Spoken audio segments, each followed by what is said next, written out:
No carbon dioxide, they're not part of the global warming problem, but a major part of the solution.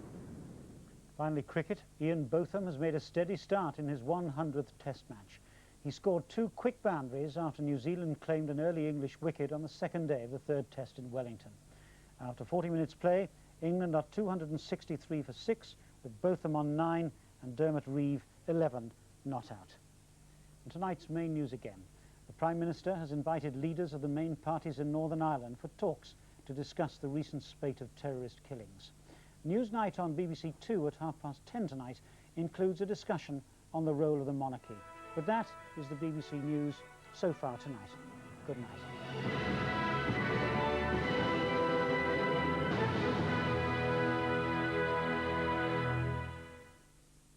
This is BBC1 Southwest.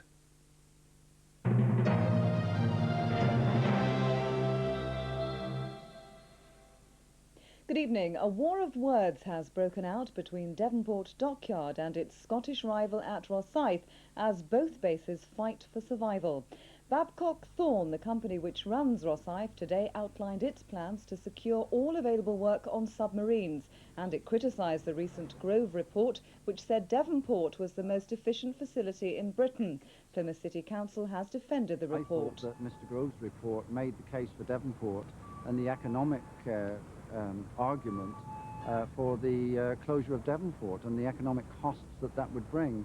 I also think he makes the point that there isn't another base like Devonport with infrastructure and all the savings that go on here at Devonport that is so well equipped to deal with work that the Ministry will want to do over the next 10 or 15 years.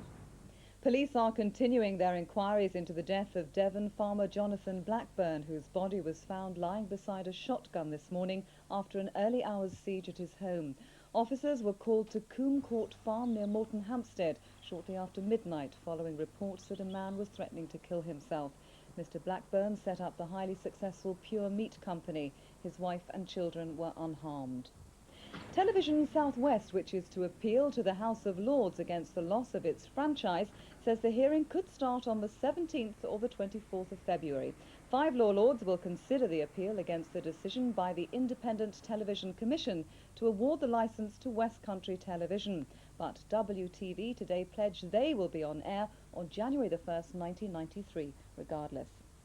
Now let's take a look at tomorrow's weather. After a mild night, it will be mostly cloudy with just a few sunny spells. The top temperature 10 degrees Celsius, wind southerly moderate. Now we join Bill Giles. A very good evening to you. In the last few hours, we've started to see the cloud beginning to break up in parts of southern England. This means there could well be a few mist and fog patches around, and as well as that, the temperatures are going down a shade too, so just a chance of a touch of frost. This really is from parts of southeast England through central southern England, perhaps across to eastern parts of Devon. So the combination of the two could mean some icy stretches on untreated roads, but I'd like to stress the fact that it will be very, very patchy indeed. Now further north, the temperature is likely to stay well above freezing. The winds are stronger up there, and indeed there's a fair amount of cloud too, so that'll help to keep the temperatures up. And in the far north, they're pretty windy weather with some outbreaks of rain right the way through the night. Well, that's what the weather map is going to look like by midday tomorrow. High pressure beginning to pull away just a shade. A fair number of isobars across the chart, so beginning to get quite windy, and we're going to start to see the weather change. This one, in fact, is a fairly weak affair as it comes down across northern parts, but this is the weather front which is going to completely change the weather as we go through the weekend. You can see it pushing in. It's going to bring very wet, very windy weather across most places, and on Sunday, particularly as the winds turn into the northwest, so it's going to get very much colder.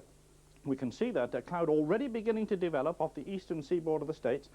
There it is, a good deal of cloud and rain, and it's going to get more and more as it pushes its way further and further across the Atlantic, so we've got that to come. Tomorrow morning, though, the mist and fog in the south are clearing away. Then a fairly bright day with a bit of sunshine, although in Scotland we're going to find some wet and windy weather pushing its way down into the borders, some quite strong winds associated with it too.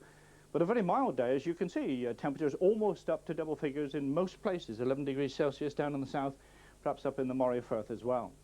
Saturday then, a good deal of cloud, a little bit of brightness around, but rain sweeping its way in, getting to all but the